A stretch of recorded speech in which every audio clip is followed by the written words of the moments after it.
लिख लीजिए, ये फिर समझाता हूं। देखिए 12 भावों में से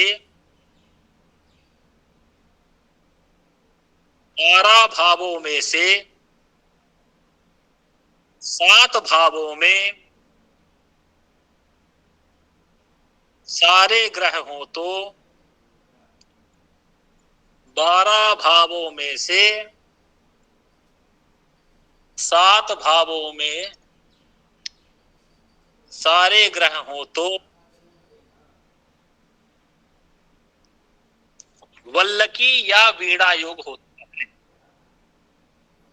स्क्रीन देख सकते हैं योग का नाम लिखने के लिए, वल्लकी या वीणा कहते हैं इसको।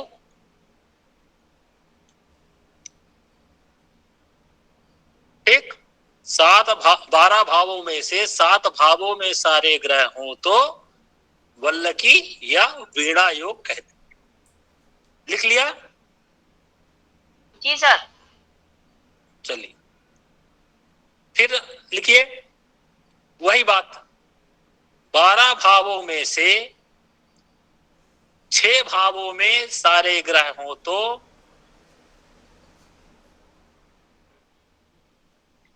अगला 12 भावों में से 6 भावों में सारे ग्रह हों तो दामिनी योग होता है। दामिनी, स्क्रीन देख सकते हैं योग का नाम। 12 भावों में से 6 भावों में सारे ग्रह हों तो दामिनी योग होता है। ठीक, फिर लिख लिए सब लोग? जी सर। अब आगे लिखें, फिर वही बात। अब 5 ले लीजिए, 12 भावों में से 5 भावों में सारे ग्रह हों तो शॉर्टकट में लिख सकते हैं, 5 भावों में सारे ग्रह हो तो पास ही हो, बाद में अपना फेयर कर लीजिएगा, नहीं तो ऐसे लिख दिए 12 भावों में से 5 भावों में सारे ग्रह हो तो पास योग होता है।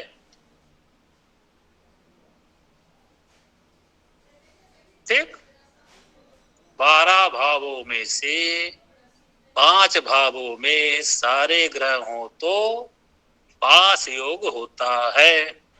लिख लिया? जी गुरुजी। जी सर।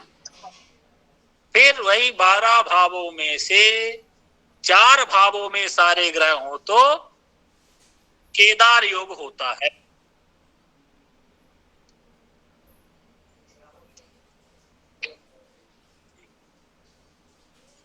अभी जो बता रहा हूं लिखते जाइए, सब समझा दिया जाएगा है। ऐसा नहीं कि नियम लिखा है, चिंता मत करें, धैर्य बनाए रखें, बस जितना बताए उतना लिखते जाइए।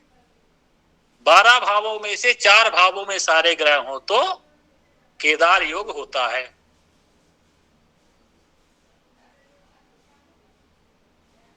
ठीक, अपना दिमाग अभी मत चलाइए राहु केतु क्या कैसे। चलिए फिर लिखिए, 12 भावों में से 3 भावों में सारे ग्रह हो जाए तो स्थूल योग। स्थूल, ठीक। गुरुजी ये समझ में नहीं आया कौन सा योग बोल रहे हैं अभी। गुरुजी स्क्रीन दिख रहा है आपको? जी हाँ, स्क्रीन देख लीजिए, प्रत्येक योग का नाम लिख देता हूँ, स्थूल योग। गुरुजी प्रणाम। हाँ बोलिए।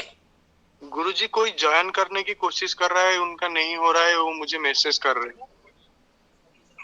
अंकित को मैसेज कर दें, लिंक भेज दिया गया, नहीं जो ज्वाइन कर पाए तो उठा करके ला यहाँ ग्रुप में घुसेड़ दें। चलिए मैसेज करके बोल रहे। ठीक ठीक, लिख लिया? अब लिखिए 12 भावों में से 2 भावों में सारे ग्रह हो तो युग।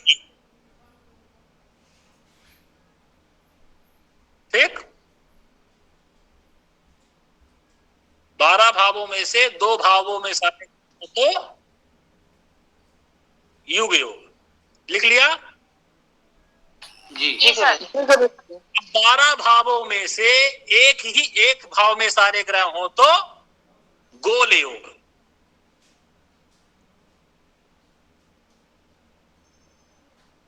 ठीक,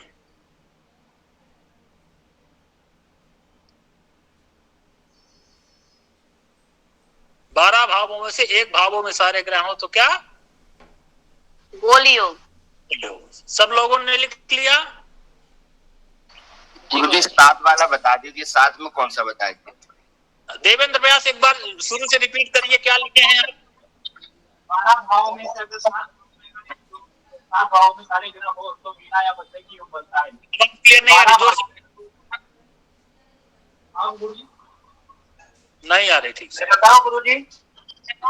12 भावों में 7 भावों में सारे ग्रह हो तो वल्लकी योग होता है। 12 भावों में से 6 भावों में सारे ग्रह हो तो दामिनी योग होता है। 12 भावों में से 5 भावों में सारे ग्रह हो तो पाश योग होता है। 12 भावों में से 4 भावों में सारे ग्रह हो तो केदार योग होता है। 12 भावों में से 3 भावों में सारे ग्रह हो तो शूल योग होता है। 12 भावों में से 2 भावों में सारे ग्रह हो तो युग योग होता है। और 12 भावों में से 1 भाव में सारे ग्रह हो तो गोल योग होता है।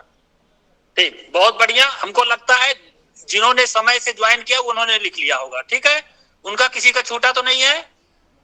जो लेट से आए नहीं छूटा गुरुजी। नहीं छूटा गुरुजी, बिल्कुल नहीं छूटा है गुरुजी, आप आगे बढ़िए। नहीं छूटा गुरुजी, नहीं छूटा।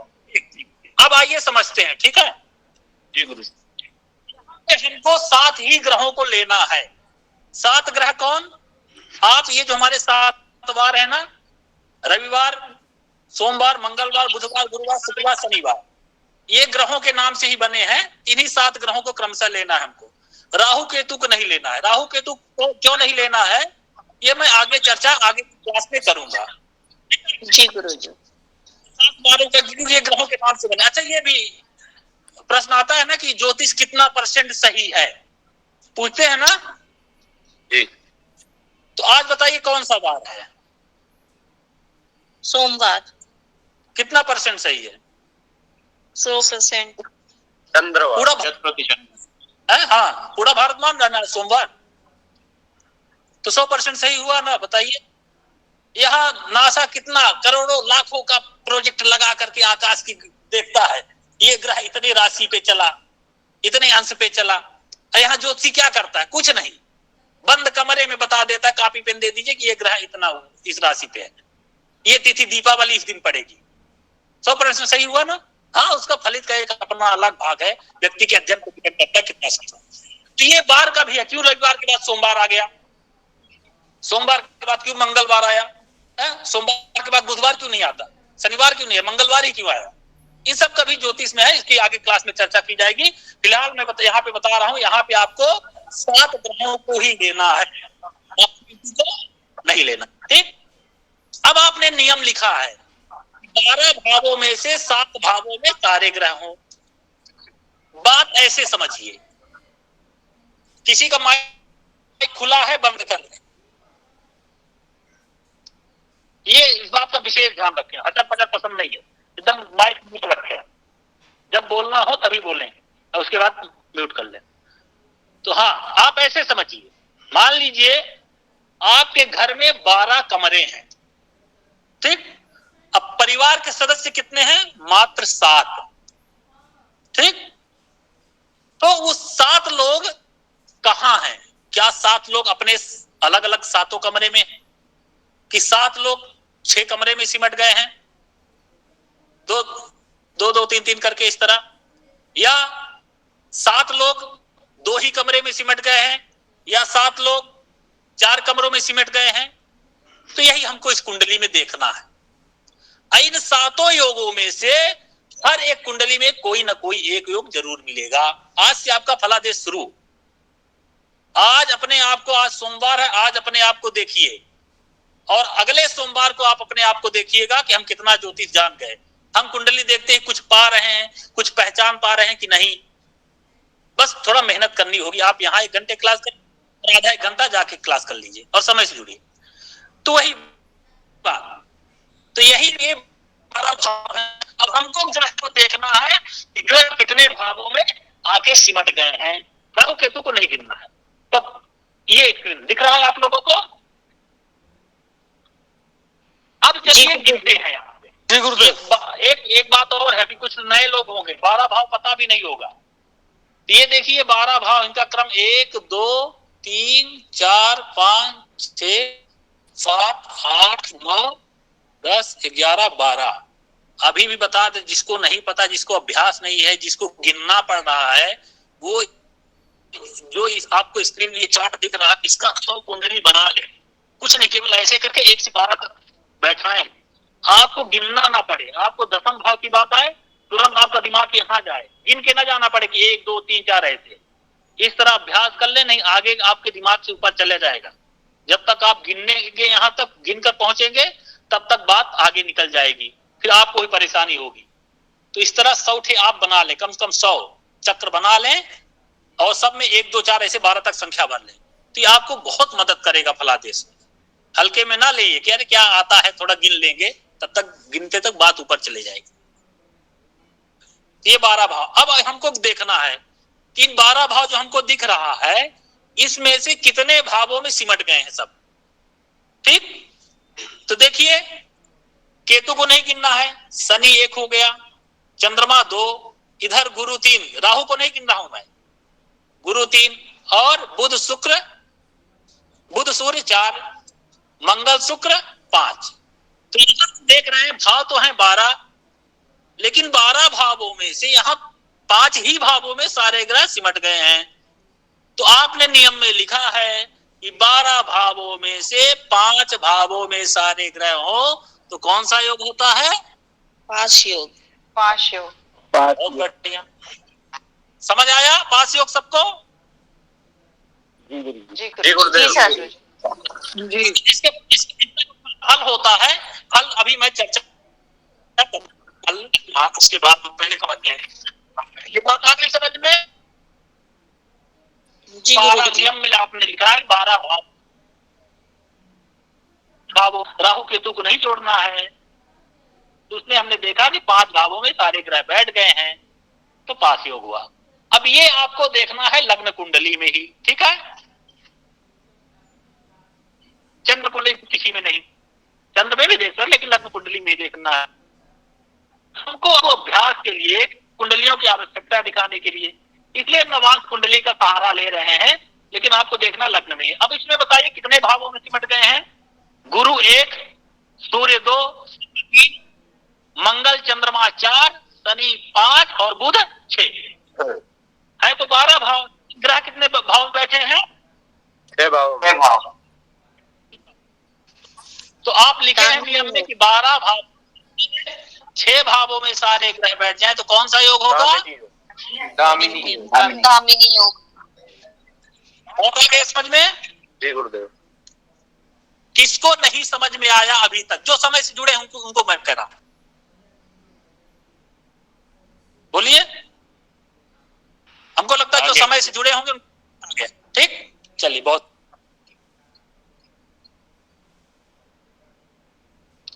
अब देखिए और अभ्यास करते हैं। फल, इसके फल क्या है, प्रत्येक ग्रहों क्या फल है, इसकी चर्चा मैं करूं। अब फिर बता दे रहा हूं, ये हमको देखना है लग्न कुंडली में ही। ठीक, हमको आपको दिखाने के लिए कुंडलियों की आवश्यकता, इसलिए मैं इन सबका सहारा ले रहा हूं। अब आइए एक एक करके बताते हैं। जहां सूर्य लिखा है आप अपने स्क्रीन में जूम कर सकते हैं, यहां से जूम नहीं, अपने मोबाइल में जूम कर सकते हैं। तो जहां सूर्य लिखा है उस पर बताइए कौन सा योग है? 1 2 3 4 5 पाश 6 योग। 5 योग है सर। पाश योग। 7 पाश योग। पाश योग। पाश योग। पास योग है कि दामिनी योग है? दामिनी योग है सर। दामिनी योग है ना, क्योंकि केतु भी बैठा है उधर, है कि नहीं? हाँ जी हाँ। नहीं सर, राहु केतु तो काउंट ही नहीं होंगे ना सर। राहु केतु नहीं काउंट करो, गुरुजी। नहीं गिनना है। पाश योग है गुरुजी, पाश योग। पांच योग। 5 है, 5 योग होगा। आपको लगता है केतु को दामिनी हो गया होगा, कोई बात नहीं। तो 5 योग है, 5 में ला करके 5 योग। जी जी गुरु जी। बस 5 योग राइट जी। जहाँ चंद्रमा लिखना है इसमें कौन सा योग? केदार। केदार है गुरुजी। इसमें भी 5 है। इसमें 5 है गुरुदेव। 5 योग। 5 योग। 5 योग है 5 गुरु जी। योग है सर, इसमें भी 5 योग है। 5 योग। 5 योग। केदार योग होगा, केदार होगा उसमें तो। 5 योग। 5 योग गुरुजी। 5 योग गुरु जी। 5। यहाँ चलित लिखा है दामिनी दामिनी योग है।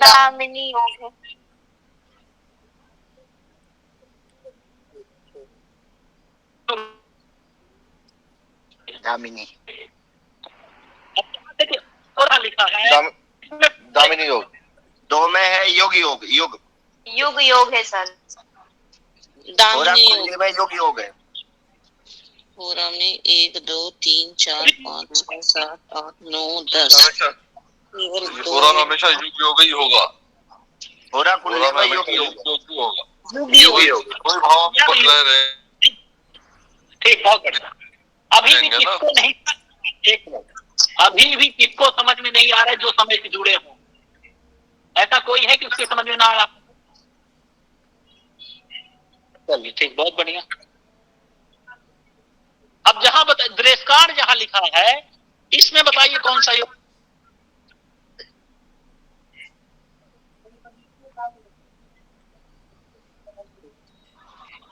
पास योग है जी।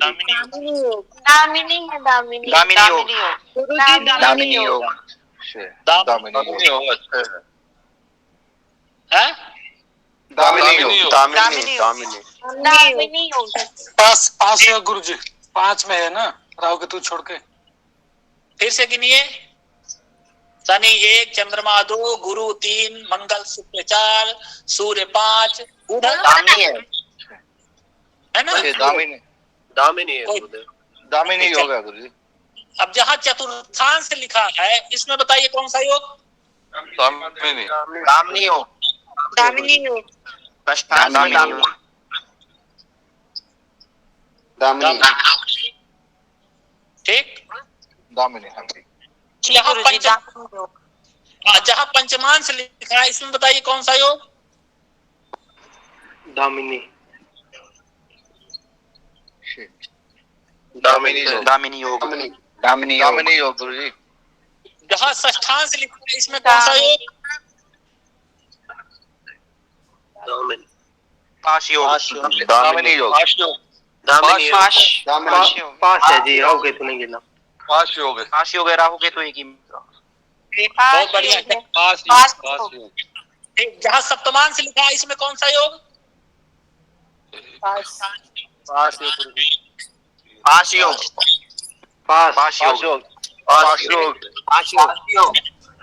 अष्टमांश लिखा है इसमें कौन सा योग?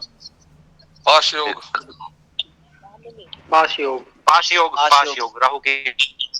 दामिनी योग। दामिनी योग। दामिनी योग है गुरु जी। दामिनी योग है गुरु जी। जी हाँ, अभी भी किसी को समझ में नहीं आ रहा ऐसा कोई है जो समय से जुड़ा हो? मैंने कहा था कि क्लास में अनुपस्थित रहने पर और विलंब से जुड़ने पर नहीं बताया जाएगा, अन्ना समझ में आने पर आपको बार बार बताया जाएगा। नवमांश में है दामिनी। नवमांश में दामिनी। गुरुजी क्या ये लग्न में ही देखने हैं ना, जैसे आपने बताया था? ये तो उदाहरण के लिए आप बता रहे हो ना? बिल्कुल, मैं फिर से बता दे रहा हूँ सबको, ये लग्न कुंडली में ही देखना है आपको। हमको आपको आवश्यकता है बार बार डेट ऑफ बर्थ डाल के कहाँ लाए चार्ट, इसलिए इन कुंडलियों को सहारा ले। जी जी धन्यवाद। कुंडली में आपको देखना है। हमको लगता है बाद में जुड़े हैं आप, इसलिए पूछ रहे हैं। नहीं, मैं पहले जुड़ा था गुरुजी, ये थोड़ी आवाज क्लैरिटी के लिए दोबारा पूछे। अब बताइए जहाँ दसमांश है, दसमांश लिखा है इसमें कौन सा योग? दामिनी योग। दामिनी योग। दामिनी योग। दामिनी योग। दामिनी योग। दामिनी योग है। दामिनी योग। दामिनी योग। जहाँ लिखा है इसमें कौन सा योग? 1 2 3 4 दामिनी योग। दामिनी योग। दामिनी योग। दामिनी दामिनी योग।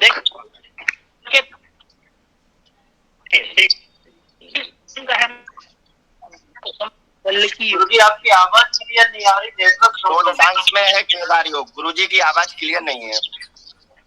गुरुजी सोडसांस में है पाश योग। एक आवाज योग है।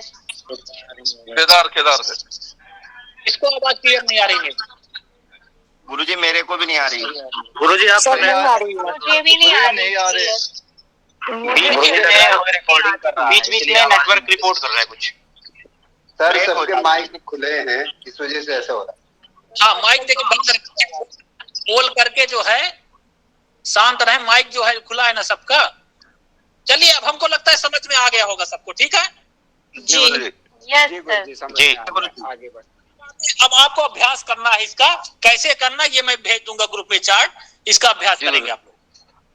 अब आइए इसके फल पे। ठीक है, क्योंकि फल पढ़ रहे हैं ना। अब कह देंगे कि आपकी कुंडली में बल्लकी बीड़ा योग है, तो कहेगा ये तो आप जानिए बल्लकी बीड़ा, उसका फल क्या है हमको बताइए। पास योग है। जजमान को फल से ना मतलब है, ये तो ज्योतिषी का काम है कौन सा योग है। तो फल सबसे ज्यादा जरूरी वो जानना। तो पहले फल लिख लेते हैं। अब देखिए जिसके कुंडली में बल्लकी योग या बीड़ा एक ही वाक्य है, बल्लकी या बीड़ा योग हो। हाँ, अब सब लोग म्यूट हो जाएंगे। चलिए, अब जिसके कुंडली में बल्लकी या बीड़ा योग हो वो क्या होता है व्यक्ति? तो देखिए नाम ही है बीड़ा। बीड़ा कौन बजाता? सरस्वती जी। संगीत है? तो ऐसा व्यक्ति क्या होगा? संगीत प्रेमी होगा। लिख सकते हैं बीड़ा योग वाला जातक क्या होता है? संगीत प्रेमी होता है। अब संगीत में तीनों आ जाएंगे, गीतम वाद्यम तथा नृत्यम, है ना, त्रयम संगीत मुच्यते। गीत वाद नृत्य सब आ जाएगा, है ना। स्पीकर का वॉल्यूम तेज पसंद है, बेबी को बेस पसंद है, मतलब संगीत प्रेमी होगा ऐसा व्यक्ति। फिर कहा गया सकल क्रियाओं में निपुण। सामान्य भाषा में कहें ऐसा व्यक्ति ऑलराउंडर होता है। आप लोगों के बीच में ऐसा व्यक्ति मिल जाएगा, अरे ये तो सब जानता है, खाना भी बना लेता है, झाड़ू पोछा भी कर लेता है, गाड़ी भी चला लेता है, हेलो। अभी भी गुरुजी की आवाज बहुत ब्रेक हो रही है। गुरुजी आवाज नहीं आ रहा है। आवाज गुरुजी कुछ पता नहीं चल रहा।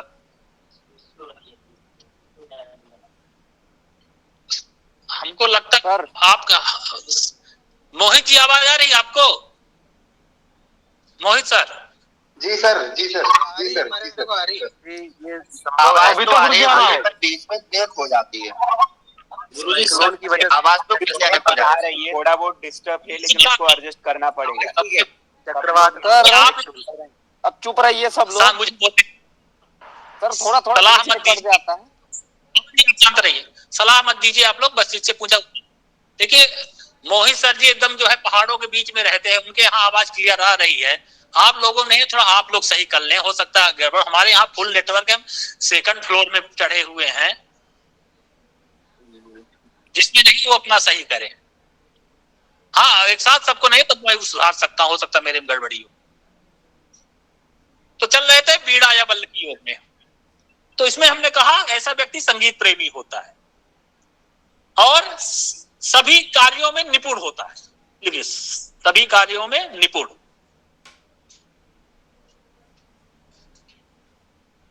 अब ये भी देखना है, ये भी मूर्खता नहीं करनी है फलादेश करते समय कि कोई व्यक्ति संगीत प्रेमी हो तो कहते आप में बीड़ा योग है क्या, ऐसा भी नहीं करना है।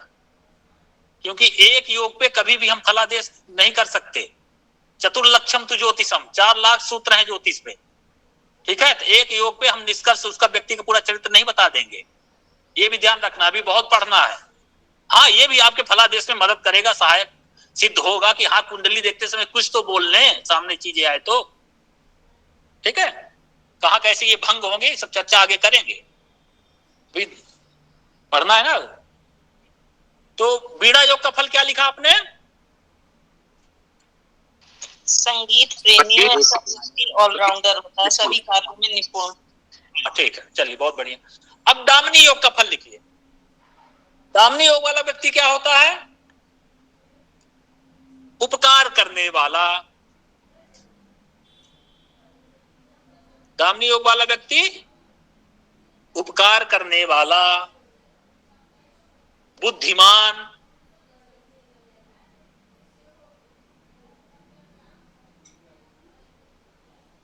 और उपकार करने वाला, बुद्धिमान, विषय विशेषज्ञ।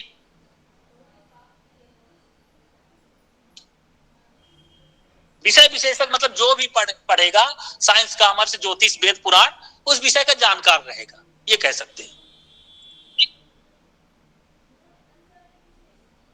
और धनी होगा। अब ये भी नहीं बताया ना, एक योग पे पकड़ करके आप नहीं कर कहेंगे उसके दामिनी योग है लेकिन दरिद्र है, निर्धन है, बात कह दिया धनी को, तो उसको समझिए बाद में स्पष्ट हो जाएगा। ठीक है, हमने कहा एक योग को पकड़ के फलादेश नहीं करेंगे, निष्कर्ष में नहीं पहुंचेंगे। तो दामिनी योग का फल क्या हुआ? उपकार करने वाला, बुद्धिमान, विषय विशेषज्ञ और धनी। ठीक जी गुरुजी। चलिए अब पास योग का फल लिखिए। पास योग वाला व्यक्ति शीलवान होता है। ठीक, शीलवान होता है ऐसे व्यक्ति, सुशील कह सकते हैं। और पैसा कमाने में ये चतुर होते हैं, कहां से दो पैसा निकले। ठीक, शीलवान और पैसा कमाने में चतुर। और वाचाल होते हैं। वाचाल मतलब अधिक बोलने वाला। ठीक, शीलवान, पैसा कमाने में चतुर, वाचाल। ठीक है, तो जी चल अब केदार योग का लिखिए। केदार योग वाला व्यक्ति अगर सामान्य भाषा में कहें तो केदार जी कहां हैं? प्रकृति की गोद में है। तो ऐसा व्यक्ति समझिए प्रकृति प्रेमी होता है, कृषि प्रेमी होगा। ठीक, प्रकृति प्रेमी, धनी भी होता है और आलसी होता है। प्रकृति प्रेमी मतलब एग्रीकल्चर प्रेमी। आप ये देखिए फलित है, जितना चिंतन करेंगे, जितना सोचेंगे आप, उतना आप जितनी व्याख्या कर सके आप, उतना शक्ति न लिखवाई जा सकती। ठीक है, हाँ चलिए। धनी और आलसी होता है। आलसी का यहां मतलब थोड़ा समझना होगा आपको। ठीक है, आलसी मतलब ये कि अगर तू काम पड़ा है, उसका तो पड़ा है, पेंडिंग में पड़ा है महीनों, लेकिन जब लगेगा तो रातों रात निपटा के रख देगा। ठीक है, और काशी हिंदू विश्वविद्यालय के संस्थापक प्रातः स्मरणीय भारत रत्न पंडित मदन मोहन मालवीय जी, उनकी कुंडली जो अभी भी वहां के भारत कला केंद्र है, हाँ वहां पे रखी हुई है, उनमें ये योग था। देखिए लगे तो लगे, पूरा एशिया का सबसे बड़ा आवासीय विश्वविद्यालय बना के रख दी। तो केदार होगा। और ऐसा व्यक्ति क्या होता है? और देखिए कृषि प्रेमी होता है। तो देखिए कितना बड़ा वहां उन्होंने पेड़ पौधे भी कितना लगाए। फिर ऐसा व्यक्ति बंधुओं का उपकारी होता है। देखिए परोपकारी होता है ये भी व्यक्ति, केदार योग वाला भी परोपकारी। आप इसके पहले आपने दामिनी योग में भी क्या लिखा है? परोपकारी होता है कि नहीं? केदार योग वाला भी परोपकारी होता है और दामिनी योग वाला भी परोपकारी होता है। दोनों में अंतर क्या है कि दामिनी योग वाला व्यक्ति क्या है, वो सबका उपकार करेगा, लेकिन जो केदार योग वाला जो है परोपकारी, वो केवल अपने भाई बंधुओं का उपकार करेगा। ठीक है? क्या करेगा? भाई बंधुओं का उपकार, भाई बंधुओं को उपकार केवल कर। ठीक है? अब वो अपवाद में कई लोग आ जाते हैं, जैसे मालवीय जी कुंडली में था, लेकिन उन्होंने भाई बंधुओं का उपकार कह दिया था, यहां तक कि हमारे नाम से हमारे विश्वविद्यालय में कोई नौकरी नहीं करेगा। हाँ, योग्यता रखता हो तब तो आए, लेकिन ये रखे कि हाँ हमारे दादा परदादा ने बनाया था, हमको नौकरी चाहिए, ऐसा नहीं। ठीक है? तो ये ध्यान रखना होगा, बंधुओं को उपकार। फिर आता है सूल योग। सूल योग वाला व्यक्ति क्या होता है? क्रोधी होता है। क्या है? क्रोधी होता है। फिर अगला, धन में रुचि रखने वाला, वही पास योग की तरह पैसे में रुचि रखने वाला होता है।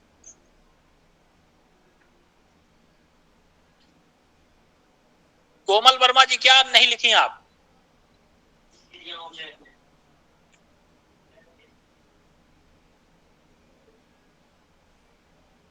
चलिए, ऐसा व्यक्ति क्या लिखे? क्रोधी होता है, धन में रुचि रखने वाला होता है, पराक्रमी होता है। हाँ, ज्वाइन 10 मिनट लेट, तब तो कोई वो नहीं, 10 मिनट बहुत होता है। कल से 1 मिनट भी ना हो, 5 बजे शुरू हो जाएगा। नियम में लिखा गया था कि लेट लपेट कोई वो नहीं, 1 भी मिनट छूटा चुड़क्का चकचूर। चलिए, क्रोधी होता है, धन में रुचि रखने वाला होता है, पराक्रमी होता है। फिर और जब देखिए क्रोधी होगा, पराक्रमी होगा, तो कहीं ना कहीं इसके शरीर में चोट के निशान मिलेंगे। ठीक है? सूल योग वाले व्यक्ति में क्या होगा? शरीर में चोट के निशान, चोट चपेट के निशान मिलेंगे। ठीक है? ठीक। अब युग योग का लिख लीजिए। युग योग वाला व्यक्ति क्या होता है? ऐसा व्यक्ति मांग कर खाने वाला होता है। मांग खाने वाला ऐसा देख लीजिए, जैसे आप लोगों के बीच में कुछ लोग मिल जाएंगे, कभी खाने पीने के तैयार होंगे, लेकिन कभी एक कप चाय भी नहीं पिलाएंगे, इस तरह से। चलो यार कुछ खाओ पिलाओ, पार्टी दो, इस तरह से। अब ऐसा नहीं कि जो इस तरह कह दे आपको तो ये कह दे कि आपकी कुंडली, तुम्हारी कुंडली में युग योग है क्या, इस तरह भी नहीं कह देना। कभी बताए, कभी भी एक योग पे निष्कर्ष पे आपको नहीं पहुंच जाना है। हाँ, आप अभ्यास करें, बहुत सारे योग हैं, और बहुत संगीत के योग हैं। अभी जब हम आगे पढ़ेंगे कला निधि शारदा सरस्वती योग, तो और आपको क्लियर हो जाएगा। उन सब का विश्लेषण करके तब हम पता करेंगे ये संगीत प्रेमी है तो इसमें ये योग है कि नहीं है। ठीक है? अभी एक केवल सामान्य स्तर से शुरू कर रहे हैं, धीरे धीरे सब चीजें स्पष्ट हो जाएगी अपने आप आपको। हाँ, तब होगी जब मेहनत करेंगे तब। तो इस तरह से हो गया। और ये भी व्यक्ति बहुत बोलने वाला होता है, अनावश्यक बोलने वाला। सूल योग वाला व्यक्ति भी, क्या लिखे हैं आप? नहीं, युग योग का लिख रहे थे ना? युग योग, युग योग, मांग कर खाने वाला, मांग कर खाने वाला और बहुत बोलने वाला। हाँ, और थोड़ा दिखावे ज्यादा पसंद करता है, भौकाली जिसको कहते हैं बनारसी भाषा में, दिखावा करने वाला होता है, वास्तविकता से जिसका कोई लेना देना। ठीक? और हालांकि इसके बारे में कहा गया है व्यक्ति शराबी भी होता है, लेकिन इस पे नहीं पहुंचे। शराबी योग में अलग से बताऊंगा, उसका अलग योग होता है। ठीक है? जिसमें अगर वो योग मिले तो व्यक्ति पीता ही है, वो आगे पढ़ाऊंगा मैं। जी गुरुजी। फिलहाल लिख लीजिए, ऐसा व्यक्ति भी कभी कभी शराबी हो जाता है। तो ये हो गया युगों का। गोल योग का लिख लीजिए। सही नंबर। हाँ, गोल योग वाला क्या होता है, जब एक भाव में सारे ग्रह बैठ जाए गोल गोल, तो क्या होता है, ये आलसी होता है, ये वास्तविक आलसी होता है। देखिए आलसी तो होता है केदार योग वाला भी, लेकिन इसमें हम बताए वो कैसा आलसी होता है कि लगेगा तो पेंडिंग पड़ा रहेगा उसका काम महीनों, लेकिन जब लगेगा तो रातों रात निपटा देगा। लेकिन ये गोल योग वाला, ये जो आलसी की जो सही परिभाषा है वैसा आलसी है, ठीक। और इधर उधर वाला, अनावश्यक भ्रमण करने वाला, इधर उधर बिना मतलब का, कभी यहाँ कभी वहां, कंफ्यूजन में रहने वाला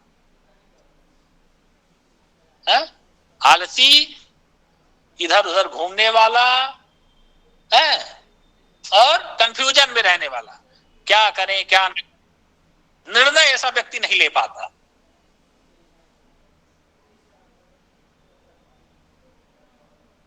लिख लिया? जी सर। अब एक आदमी पढ़े, उपासना जी आप भी पढ़िए, क्या लिखी हैं शुरू से।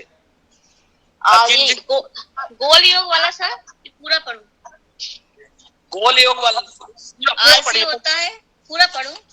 हाँ।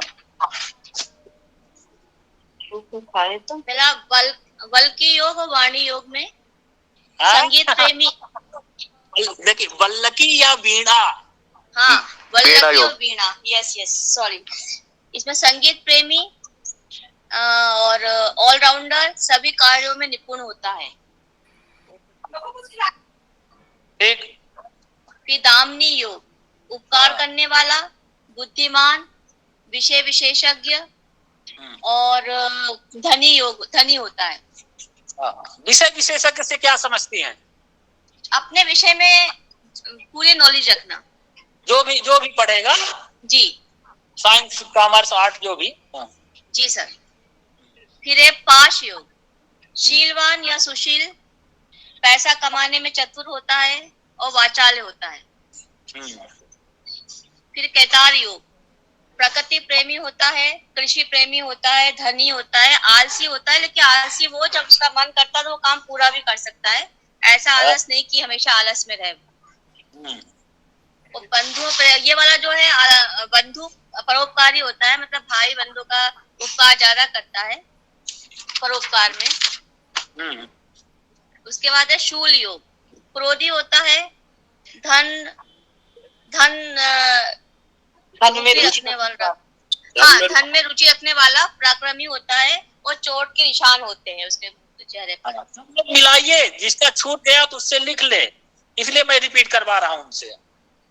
चलिए। फिर युग योग होता है, मांग कर खाने वाला, अनावश्यक बोलने वाला, दिखावा करने वाला, और कभी कभी शराबी भी होता है, मतलब शराबी भी हो सकता है। देखिए शराबी योग में अलग से पढ़ाऊंगा, ध्यान रखिएगा। उसमें भी कौन है, डेली पीने वाले हैं कि कभी कभार पार्टी में पीने वाले हैं, वीकेंड में पीने वाले हैं, उस समय आगे योग पढ़ाऊंगा। हाँ उसमें से एक है। जी सर। गोल योग आलसी होता है और कंफ्यूजन में रहने वाला होता है। हाँ इधर उधर घूमने वाला होता है, ठीक है। हाँ अब ये हो गए सातवें योग। अनावश्यक भ्रमण करने वाला। हाँ अनावश्यक भ्रमण करने वाला। हाँ। तो अब देखिए ये सातों योगों में से हर कुंडली में कोई ना कोई योग मिल जाएगा, बताया ना। और देखा जाए पूरा विश्व इन्हीं सातों योगों में है, लेकिन एक योग से तो हम उसका पूरा चरित्र सामने नहीं रख देंगे ना। तो इस बात का आपको ध्यान रखना होगा। और बहुत सारी चीजें हैं, ये केवल शुरुआती है। अब पास योग वाला एक और नोट कर लीजिए उस पे। ये जो पास योग वाला जातक होता है, इसको जीवन में कहीं ना कहीं एक बार कोर्ट कचहरी का चक्कर जरूर लगाना पड़ता है। ये नोट कर लीजिए, ऐसा देखा गया है प्रायः।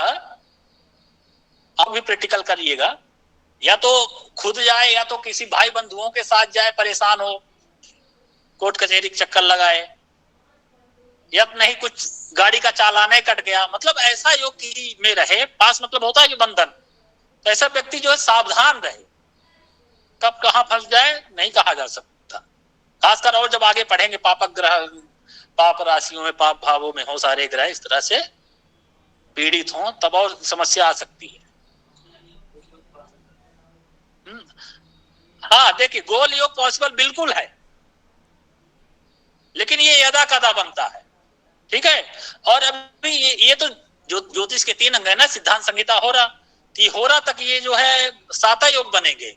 लेकिन जहां राहु केतु में लिया है तो वहां 8 ग्रहों से भी बनता है, गोल योग बनता है, ठीक है। अभी कुछ ही दिन पहले कुंडली देखा गया था, उसका डेट ऑफ बर्थ लाइएगा, है मांगिएगा। एक है गोल योग, कल हो सकता है आपको दिखाया जाएगा। इधर बीच कभी कुछ दिन पहले उनका देहांत हुआ, तो गोल योग पॉसिबल है, ठीक है। सभी 7 पॉसिबल है। हाँ, ज्यादा देखने में आपको केदार, पास, दामनी, बीड़ा यही सब मिलेंगे, युग तक में मिल जाता है। तो इस तरह पास योग वाले में क्या लिखा आपने कि ये ऐसा व्यक्ति जीवन में एक बार कोर्ट कचहरी चक्कर जरूर लगा सकता है, इस बात को ध्यान रखना है, ठीक है। अब एक एक करके अभी जो हमने 7 योग पढ़े, इसमें किसी को जो जिज्ञासा हो वो पूछ सकता है, जिन्होंने समय से ज्वाइन किया हो वो हाथ उठाएं। सामने आपके गुरुजी शूल योग में जो चोट चपेट के निशान की बात है वो पूरे शरीर में है ना? नहीं, पूरे शरीर में नहीं, शरीर के कहीं भी एक अंग में चोट चपेट का निशान होता है। हाँ, अब किस अंग में हो सकता है ये भी ज्योतिष के द्वारा पता लगाया जा सकता है, कुंडली देख के कि किस अंग के आप में तीर है, किस अंग में के आपके लक्षण का चिन्ह है, किस अंग में आपके चोट चपेट का निशान है। ये भी ज्योतिष शरीर में कहीं पे भी, शरीर में कहीं पर भी घाव के निशान हो सकता है। भाई जब क्रोधी होगा, पराक्रमी होगा, तो कहीं ना कहीं लड़ाई झगड़ा करेगा, मार खाएगा, मारेगा, चपेट हो सकता है। अब कहाँ होगा ये थोड़ा, जब और ज्योतिष आप पढ़ेंगे, थोड़ा बेसिक राशियों ग्रहों का स्वभाव पता हो तो आप बता देंगे कि इस अंग पे है, ठीक है। धन्यवाद। चलिए नेक्स्ट। हाँ, ये दयावान व्यक्ति अगर कोई होगा तो कौन सी योग में बनेगा जाकर के? कौन सा दयावान अगर कोई व्यक्ति होगा, किसी अंदर दया होती होगी तो किस योग में वो बनेगा? वो सीलवान कहा ना, पास योग में, सीलवान में दयानु हो सकता है 3 भावों में। दयावान का अलग बताया ना, 5 भावों में सारे ग्रह हो तो सीलवान होता है, दयावान है। चलिए नेक्स्ट। सर, अगर ये ग्रह लाइन से बैठे हुए हों तो क्या कोई अलग योग बनेगा या फिर कहीं भी पड़े हों तो भी योग बन जाते हैं? देखिए, लाइन से अभी आप देखिए 7 भावों में सारे ग्रह हो तो लाइन से होंगे, ये तो बता दिया बल्ल की बीड़ा योग, ठीक है। फिर तो कहीं भी पड़े हो ना, योग अलग अलग बताया, एक भाव छोड़ के एक एक भाव को अंतर करके ऐसे बैठे, उसका अलग योग होता है। लेकिन सुनिए बात क्या है ना, हम कह रहे हैं चतुर्लक्षम तो जो 4 लाख सूत्र है। अगर जो यहाँ आपको हमको पढ़ाना हो 2 महीना ना, हम केवल मेष राशि पे ही 2 महीना पढ़ा सकते हैं, लेकिन हम उन्हीं योगों को पढ़ेंगे जो आपको आसानी से कुंडली देखते ही मिल जाए। वो भी होता कि एक एक भाव छोड़ के बैठे हो ग्रह तो क्या होगा, लगातार बैठे तो क्या होगा, ठीक है। फिर केंद्र में ही सारे ग्रह आ जाए तो क्या होगा, लग्न से सप्तम तक सारे ग्रह आ जाए तो क्या होगा, सप्तम से चतुर्थ तक सारे ग्रह आ जाए तो क्या होगा, दशम से चतुर्थ तक आ जाए क्या होगा, ठीक। बहुत सारे योग हर जो हमको सामान्य कुंडली देखते आ जाए। गुरुजी, ऐसे कुंडली में कई जगह कालसर्प योग भी रहता है और ये भी योग बन रहा हो तो किसका उल्लेख करें? बिल्कुल इसी का करेंगे, काल सर्प योग का नहीं करेंगे। देखिए क्या होता है ना, जैसे कोई डॉक्टर हो, इंजीनियर हो, पढ़ ले इंजीनियरिंग करके लगे बम बनाने, ठीक है, और डॉक्टरी पढ़ के लगे वायरस बनाने।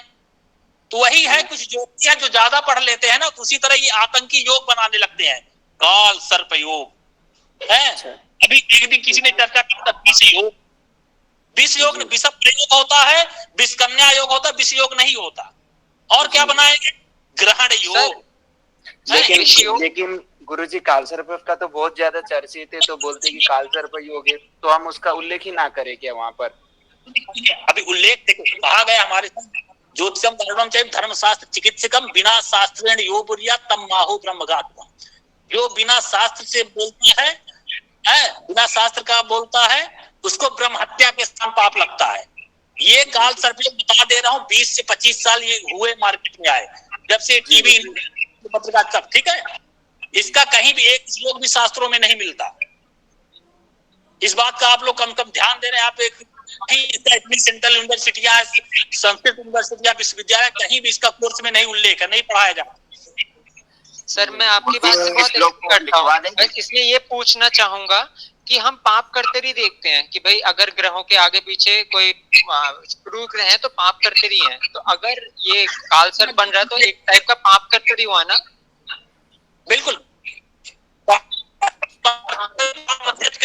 पिछले चौथे दिन क्लास में ठीक तो हो जाएगा। सर वॉइस आवाज डिस्कनेक्ट हो रही है सर। सर आवाज टूट रही है, दोबारा बोल दीजिए। आवाज डिस्कनेक्ट। आप सब लोग अपने बीच में मत बोलिए ना आप लोग, माइक बंद करो। माइक बंद करिए तब आवाज आएगा। जो अनुशासन बता दे रहा हूँ, रिमूव कर तुरंत पैसा वापस कर दिया जाए। हम बता दिए एक आदमी प्रश्न कर ले, जब मैं नेक्स्ट कहूँ तब खोले। एक करने बीच में आप बोल रहे हैं, इस तरफ चलता है। थोड़ा समझ, यहाँ एक से लोग जुड़े हैं, विदेश से भी लोग जुड़े हैं, सीनियर प्रोफेसर भी जुड़े हैं। लक्ष्मण जी आपका क्लियर हुआ? गुरुजी हुआ। गुरुजी और एक प्रश्न था, ये जो योग हमने लिखे किस शास्त्र से उल्लेख है गुरुजी? ये जातक पारिजात का है। जातक पारिजात का बृहद जातक में नाभा से होगा, जहां है वहां मिल जाएगा। ठीक है, इसका मैं श्लोक पीडीएफ भेज दूंगा ग्रुप में। ठीक है, चिंता मत करिए। जी गुरुजी। हाँ प्रणाम। चलो और नेक्स्ट अब आइए। सर पाप करतरी के बारे में आप गुरुजी काल सर्पयोग किस प्रकार से बनता है? कौन काल सर्पयोग जैसे अभी उल्लेख में आया है, मतलब जैसे आप अभी बता रहे थे कुछ। हाँ वो हाँ सुनिए, सुन लीजिए, आप बोल दिए मैं समझ गया। वो कहते थे राहु केतु के बीच में सारे योग ग्रह आ जाए तो काल सर्पयोग। उसके भी कई भेद बना लिए हैं, बड़ी बड़ी मोटी मोटी किताबें बिकने लगी हैं स्टेशनों पे है। तो कहते थे राहु केतु बीच तब आता है, वास्तविक इसका शास्त्रों में उल्लेख नहीं मिलता। योग है, आतंकी योग है, काल सर्पयोग, ग्रहण योग हो गया है। गुरुजी प्रश्न करना चाहते हैं। चलिए अब और नेक्स्ट आइए। गुरुजी प्रश्न करना चाहते हैं कि मतलब हमको काल सर्प योग के बारे में तो किसी चर्चा में और शास्त्र में इसका उल्लेख नहीं लिखा हुआ है, तो क्या हमको यहाँ काल सर्प दोष को अवॉइड कर देना चाहिए? मतलब देखना ही चाहिए पत्रिका में क्या? एक मिनट कि काल सर्प योग में, अरे यार अब यही गलत बात है।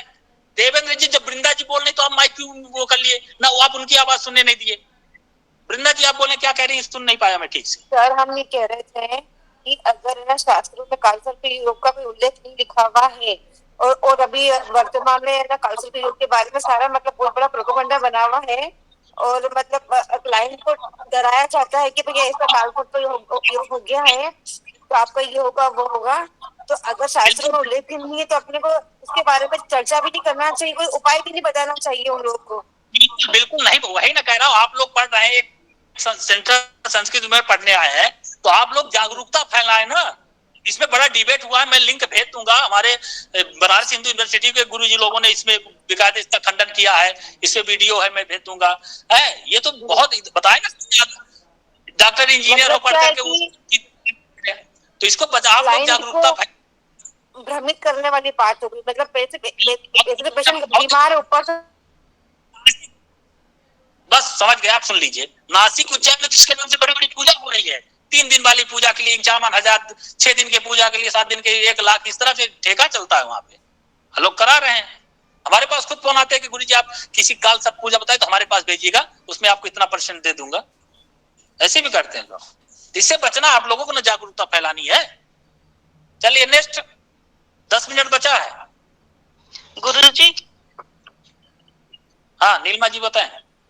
जी गुरुजी, आपने फ्राइडे में नीच के ग्रह के बारे में पढ़ाया था। यदि किसी राशि में ग्रह परम नीच का बैठा है तो वो क्या खराब रिजल्ट ही देगा सर? ऐसा नहीं है। अब देखिए, अब अभी जब हम नीच भंग पढ़ेंगे ना, इसमें भी बहुत क्लियर हो जाए नीच भंग पढ़े। हम कह रहे 95% कुंडलियों में नीच भंग मिल जाता है जी। ये डाउट आपका सब क्लियर हो जाएगा जब हम नीच भंग के बारे में पढ़ेंगे। चिंता मत करिए, बस आप समय से जुड़िए बातें। जी गुरुजी। और जितना पढ़ा उतना तैयार रखिए जी। तो अभी पूछ रहे हैं ना, एक हफ्ते हम आप लोगों से पूछेंगे। मामला दोनों तरफ से होना चाहिए ना, एक तरफ से ही नहीं। जहाँ पे पूछे तो हम ही बताएं। ये सब जो पढ़ाएंगे इनको अगले से तैयार भी होना चाहिए। जी गुरुजी। तो चिंता मत कीजिए, सब क्लियर हो जाएगा। सब उसमें चीजें बताऊंगा मैं, ठीक है। नीच भंग राजयोग जो पढ़ाएंगे, इसमें भी बड़ा विवाद है। लोग नीच बता दिया, लगेंगे फलादेश, करे नीच है ये हुए, जबकि ये नहीं देख रहे नीच भंग हो रहा है और नीच किसी उच्च का फलादेश करने लगता है। चलिए नेक्स्ट। सर आपके जो गुरु साथ जी वाले, एक बात और कहना थी आपसे, निवेदन करना था आपसे एक निवेदन करना था कि हर वीक में शनिवार को रविवार को छुट्टी रहती है 2 दिन की हमारे पास, तो मंडे के दिन जब भी आपको सुविधा लगे तो हमारा 8 में जो अपने पढ़ा उसका हमारा टेस्ट लेगी, ताकि हमारा भी रिवीजन हो जाएगा और हमको समझ में आएगा हमको कितना आया और कितना नहीं आया, और आपको भी अच्छा लगेगा कि विद्यार्थी को आप कितना सीख पा रहे हैं। ये तो ये छोटा सा आपका निवेदन है कि अगर संभव हो पाए तो जरूर कोशिश किया जाएगा। गुरुजी वो भेज दीजिएगा। कौन सा? गुरुजी अभी बोले गुरुजी की काशी हिंदू विश्वविद्यालय की बड़े बड़े प्रोफेसर सब किए हैं काल सर्प दोष पर जो खंडना है। हाँ, उसका लिंक मैं भेज दूंगा, या तो आप फेसबुक में सर्च करते हैं डिपार्टमेंट ऑफ ज्योतिष ऑफिशियल, डिपार्टमेंट ज्योतिष BHQ, हाँ, या प्रोफेसर, मैं लिंक भेज दूंगा, उसी में है, मैं भेज दूंगा। चलिए नेक्स्ट। गुरुजी राजीव गांधी जी का भी शूल योग था ना? राजीव गांधी कुंडली में नहीं देखा हूं, नहीं याद है, देख लीजिएगा। 3 भावों में सारे ग्रह होंगे तो शूल योग रहा होगा, उसमें क्या। इसीलिए शायद उनकी मृत्यु चोट से हुई, मतलब जो अग्नि से हुई क्या? वो इस तरह देखिए, एक योग में हम पूरा बताए तो ऐसा नहीं कर देंगे, अन्य चीजें भी देखना पड़ेगा। हो सकता है आत्मघाती योग, इस तरह कुछ योग रहा होगा, आगे पढ़ेंगे तो क्लियर हो जाएगा। ऐसे ये गलती नहीं करनी है हम लोगों को कि एक योग में किसी का वो नहीं करके, कोई संगीत प्रेमी योग कहते हैं उसके कि बल्लकी योग है, कोई पैसा कमाने में चतुर होता है पास योग, बहुत सारे योग है ना, सबका पूरा करके तमाम चीजें, कहाँ बैठा, किस राशि में बैठा, किसकी दृष्टि है, सबके सामंजस्य से एक निष्कर्ष में पहुंचेंगे। वो चिंता मत करिए, आप फलादेश करने लगेंगे बस। जी जी ठीक है, धन्यवाद, क्लियर हो जाएगा। धन्यवाद गुरु। आज सर मुझे पूछना था, सर फ्राइडे में हमने पूछा था कि उनमें दूसरे वाले जो गुरुजी आपके साथ थे उन्होंने बताया था कि अगर ग्रह अपने उच्च की तरफ जा रहा हो तो हम उसे उच्च की तरह मानेंगे। तो सर ग्रह कभी लौटता तो वापस है ही नहीं, तो ज्यादातर उच्च की तरफ जाएगा, उच्च से पार हो जाएगा, यही तो 2 कंडीशन हो सकती हैं। ग्रह कहे नहीं लौटता, एक राशि से दूसरे राशि नहीं जाएगा, तो सर वो 30 डिग्री पार करके अगली राशि जाएगा ना।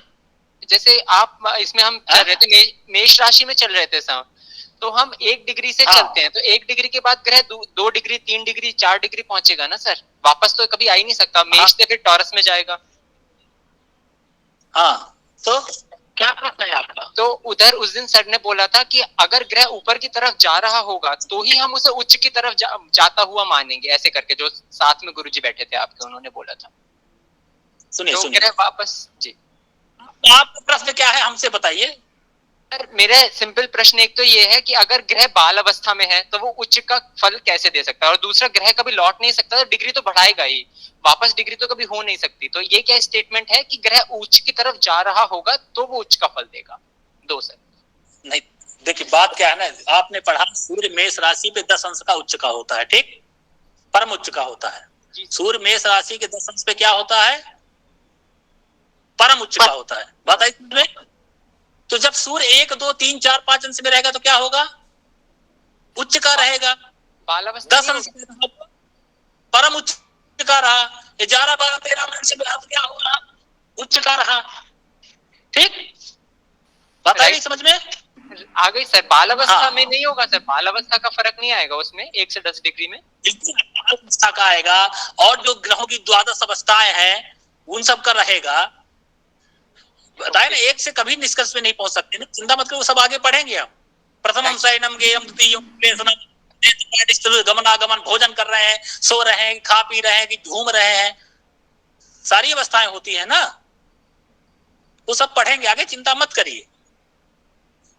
हम जानते हैं कि आप ज्योतिष पहले से पढ़े हैं, जान रहे हैं, बाल अवस्था की चर्चा यही जताना चाह रहे हैं ना। चलिए चिंता मत करिए, सब क्लियर हो जाएगा। आज जो पढ़े उस पर कुछ डाउट हो तो बताइए। और आइए सर, ग्रहों का वक्री और मार्गी। हाँ बिल्कुल, इसमें भी चर्चा होगी। ग्रहों की वक्री मार्गी ही नहीं, 8 प्रकार की गतियां होती है। वक्राति बटला कुटिला मंदा मंदतरा समासी ग्रासी गतरा ग्रहणा मस्तदा गति, सूर्य सिद्धांत में 8 ग्रहों प्रकार गति बताया गया ना, सब पे चर्चा होगी। आज मैं कह रहा हूँ, आज जो 7 योग पर सब एक ही दिन में पढ़ लेंगे, कहा है वो गुरुजी मेरा एक प्रश्न है, आज के विषय में मेरा एक प्रश्न है, क्षमा चाहूंगा मैं दोबारा ही पूछ रहा हूँ। जैसे आपने बताया कि ये योग जब जैसे जैसे ग्रह बैठते हैं 7 भावों में 6 भावों में, तो ये योग बनते हैं तरह तरह के। तो ये क्या ये योग, जैसे अभी एक ने पहले प्रश्न पूछा है कि क्या इकट्ठे ही बैठते हैं, मतलब एक ही लाइन में, या जैसे मेरी कुंडली अगर मैं देखूं तो अभी पहले में 2 बैठे हैं, दूसरे में बैठे, फिर चौथे में 2 बैठे हैं, तो आगे जाके फिर एक शनि जैसे आगे 9वें भाव में बैठा है, तो क्या मैं समझ गया आपका। कहीं भी 12 भाव है, 12 भाव में कहीं किसी भी भाव में बैठ जाए, 3 भाव में बैठे तो सूल योग, 5 भाव में पास योग। हमने बताया ना कि आपके घर में 12 कमरे हैं, परिवार के सदस्य 7 हैं, हो सकता है 7 अलग अलग कमरे हैं, 7 3 कमरे में आके बैठ जाए, है कि नहीं? तो कैसे हो जाए इस तरह से? तो कहीं भी बैठ जाए, कहीं भी तो हाँ बिल्कुल। हमने कहा ना 12 भावों में से 5 भावों में, तो हमने तो ये नियम में नहीं लिखवाया कि 5 भाव में लाइन से कि आगे पीछे ऊपर नीचे, है कि नहीं? हाँ जी चल जी, धन्यवाद जी। गुरुजी 2 मिनट बच्चा है। गुरुजी केदार योग वाला व्यक्ति वनस्पति प्रेमी रहेगा तो आयुर्वेदिक डॉक्टर भी हो सकता है ना, आयुर्वेद में रुचि? ऐसा नहीं, केदार योग वाला उसको आयुर्वेदिक नहीं बना देंगे। हाँ, अगर जो डॉक्टरी का योग हम आगे पढ़ेंगे, चिकित्सक का योग, ठीक है, क्योंकि वो प्रकृति प्रेमी है, वनस्पति प्रेमी है। सुन लीजिए आपका प्रश्न समझ गए। हम डॉक्टर का योग आगे पढ़ेंगे, अगर वो डॉक्टरी के योग रहे, उसमें अगर केदार योग भी आ गया तो और उसमें सहायता उसको मिल जाएगी। अब ये नहीं कि केदार योग देख करके हम उसको कह देंगे डॉक्टर ही होगा, ऐसा नहीं कह सकते। ठीक गुरुजी। हाँ, चलिए और बताएं। नमन गुरुदेव। गुरुजी प्रणाम। हाँ बताएं। गुरुजी। हाँ गुरुजी, आपने बताया था कि केदार योग में जैसे कि परोपकार होता है, परोपकार मतलब भाई बंधुओं का होता है, बंधु बांधवों का होता है, और एक दूसरा ऐसा आपने बोला था कि उपकार जो दामिनी में होता है, वो थोड़ा कंफ्यूजन है। तो देखिए दामिनी योग वाला के बताया तो वो भी परोपकारी होता है, केदार योग वाला भी परोपकारी होता है। दामिनी योग वाला क्या होता है, वो सबका करता है, और जो केदार योग वाला केवल अपने भाई बंधुओं का करेगा उपकार। ठीक है जी गुरुदेव, जी गुरुदेव, धन्यवाद गुरुदेव। चलिए गुरुजी, इन योगों में ग्रह स्थिति ज्यादा मजबूत मानी जाएगी या योग ज्यादा मजबूत माना जाएगा कुंडली में? हाँ देखिए क्या है ना, कहा गया है, हालांकि ये समय हो गया, ठीक है, इस प्रश्न को हम कल कंटिन्यू करें। हर एक मिनट साथ में बता देता हूँ। कहा गया मनुष्य का पूर्व जन्म का कर्म जो उसको वस्तु कर्म ग्रहों के अधीन है। ग्रह किसके अधीन है? योगों के अधीन है। ठीक, तो योग जो है ज्यादा महत्वपूर्ण है, और इस पे विस्तृत चर्चा कल करेंगे। ठीक, आज के लिए हो गया समय, सब लोग तुरंत लेफ्ट हो जाएं। जय श्री राम।